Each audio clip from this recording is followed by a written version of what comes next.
इस कहानी के सेकंड पार्ट में हम देखते हैं कि सुकी देखता है कि जी कार के अंदर है और काफ़ी ज़्यादा गुस्से में है।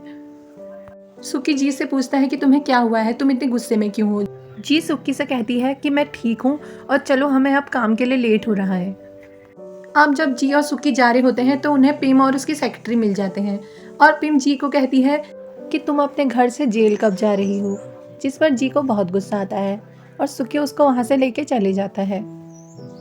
अब सुकी पिम से कहता है कि तुम किसी और जॉब की तैयारी कर लो क्योंकि तुम काफ़ी पुरानी हो गई हो और अब किसी काम की नहीं हो और जी इस इंडस्ट्री की नई सुपरस्टार है।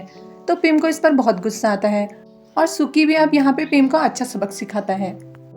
अब जी एक इवेंट शो कर रही होती है और काफ़ी खूबसूरत लगती है और सुकी भी उसे देखकर काफ़ी खुश होता है। अब सुकी रिपोर्टर्स की वजह से वहाँ से छुप के निकलने की तैयारी करता है। तो सुकी और जी वहाँ से जा रहे होते हैं और अचानक बहुत सारे रिपोर्टर्स उन्हें घेर लेते हैं। इनमें से एक रिपोर्टर जी से पूछती है कि तुम्हारी गाड़ी से किसी का एक्सीडेंट हुआ है और उसकी डेथ भी हो चुकी है। तो जी कहती है कि क्या तुमने ये सब अपनी आंखों से देखा था। तो रिपोर्टर चुप हो जाते हैं। दूसरी तरफ पियक अपने हस्बैंड चयान से कहती है कि तुम अपनी हीरोइन जीरावत को बचाने की कितनी भी कोशिश कर लो, लेकिन एक दिन वो ज़रूर जेल जाके रहेगी। अब सुकी तेओ की मदर के घर जाता है और उनसे उनकी बेटी की मौत के बदले में कुछ पैसे ऑफर करता है और उनसे कहता है कि ये बहुत ज़्यादा पैसे हैं और आपकी बेटी की ज़िंदगी के बदले में ये काफ़ी हो सकते हैं। अब दाओ सुकी को कॉल करके बताती है कि जी अपने डांस टीचर के घर गई है। जी टीचर को सरप्राइज देती है और उनसे बहुत प्यार से मिलती है। अब तेओ की मदर अपनी बेटी की चीज़ों को डोनेट करने जा रही होती है और बहुत ज़्यादा इमोशनल होती हैं और सोच रही होती हैं कि किस तरीके से सुकी ने उनसे उनकी बेटी की मौत का सौदा किया था और फिर रोने लगती हैं। साथित उन्हें रोते हुए देख लेता है। अब साथी टीओ के कुछ सामान को देखकर अपनी पुरानी मेमोरीज को याद करता है और बहुत दुखी होता है। उस जगह जी भी आई होती है और साथित उसे देख लेता है।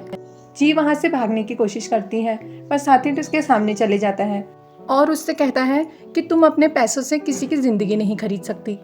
जी कहती है मैं इस बारे में कुछ भी नहीं जानती। साथित उसकी तरफ बढ़ता रहता है। जी उससे पीछे हटने को कहती है पर साथित फिर भी उसकी नहीं सुनता और उससे कहता है कि जैसे तुम्हारी वजह से किसी की जान गई है, तुम्हें भी पता चलना चाहिए कि मौत का डर क्या होता है। और वो जानता है कि जी को तैरना नहीं आता और उसे पानी में धक्का दे देता है और वहाँ से चला जाता है। कुछ देर बाद जब जी डूबने लगती है तो वो दोबारा से वापस आना चाहता है।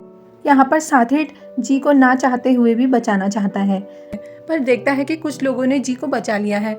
जी अब अपने स्टेप फादर के घर अपनी माँ से मिलने जाती है पर वहाँ उसका स्टेप फादर उसके साथ ज़बरदस्ती करने की कोशिश करता है पर जी किसी तरीके से अपने आप को बचा लेती है। अब जी साथित के ऑफिस जाती है और उसे सच बताना चाहती है कि एक्सीडेंट उसी की वजह से हुआ था। पर अचानक उसे स्टीफन का कॉल आता है जो कि जी का ड्राइवर होता है। स्टीफन जी से कहता है कि तुम साथित को सच मत बताना, नहीं तो उसे और सुकी को झूठ बोलने के जुर्म में जेल हो जाएगी और फिर मेरे बच्चों का क्या होगा। जी अब साथित के आगे बात को घुमा देती है और कहती है कि सुकी ने पैसों का यूज़ नहीं किया सबूतों को छुपाने के लिए। तो साथित कहता है कि नहीं, मैं ये नहीं जानना चाहता, मैं बस ये जानना चाहता हूँ कि तेओ को गाड़ी से टक्कर किसने मारी। तो जी कहती है कि ये तो सिर्फ तुम कह रहे हो और तुम्हारे पास क्या सबूत है। तो साथित कहता है कि मेरे पास सबूत है, मैंने तुम्हारी आवाज़ कॉल पर सुनी थी। तो जी कहती है कि तुम्हें जो कहना है कह लो। जी साथित से कहती है कि तुम अपना टाइम मुझ पर बर्बाद मत करो। तो साथित गुस्से में जी से कहता है कि मैं एक ना एक दिन सबूत ज़रूर ढूंढ लूँगा तुम्हें जेल पहुँचाने के लिए। अब जी साथित से कहती है कि तुम ये सब जानबूझकर कर रहे हो मेरे पास आने के लिए। तो साथित कहता है कि नहीं, मुझे तुम बिल्कुल भी पसंद नहीं हो और तुम कभी बिना कपड़ों के भी मेरे सामने आ जाओगी तो मैं तुम्हें देखूंगा भी नहीं। अब जी घर वापस आती है तो सुकी जी से कहता है कि तुम साथित से मिलने क्यों गई थी। तो जी सुकी से कहती है कि प्लीज़ मुझसे ये सब मत पूछो। तो सुकी कहता है जब तुम मेरी चिंता करती हो तो क्या मैं तुमसे कभी पूछता हूँ।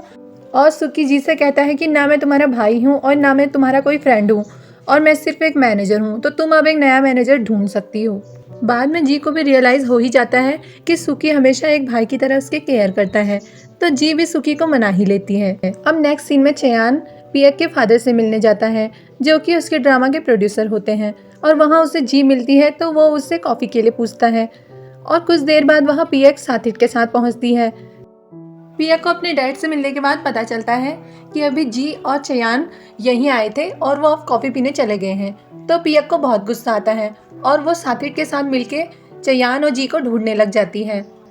अब साथी जी और चयान को साथ में देख लेता है और उसे भी ऐसे ही लगता है कि जैसे जी उसके सिस्टर के हस्बैंड को छीनने की कोशिश कर रही है। अब जी वापस जाने के लिए अपनी गाड़ी में बैठती है तो साथी कार का दरवाज़ा खोल के गाड़ी में बैठ जाता है और साथी जी से कहता है कि तुम मेरी लाइफ तो ख़राब कर ही चुकी हो और अब मेरी सिस्टर के हस्बैंड को भी छीनने की कोशिश कर रही हो, और उसे धमकी देता है कि मैं तुम्हें एक ना एक दिन ज़रूर जेल पहुंचा के रहूँगा। दूसरी तरफ पियक बहुत गुस्से में होती है और वो चयान बेचारा उसके लिए खाना पैक करके लाया होता है, वो उसे भी डस्टबिन में डाल देती है।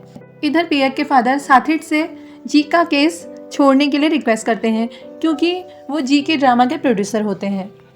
दूसरी तरफ साथी टेओ के मदर से प्रॉमिस करता है कि मैं आपको जस्टिस जरूर दिलवा के रहूँगा, और वो एक्सीडेंट के केस की इन्वेस्टिगेशन करना शुरू कर देता है।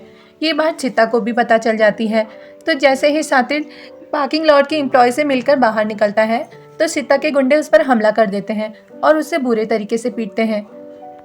अब इससे आगे क्या होता है जानने के लिए देखिए नेक्स्ट एपिसोड। Thank you.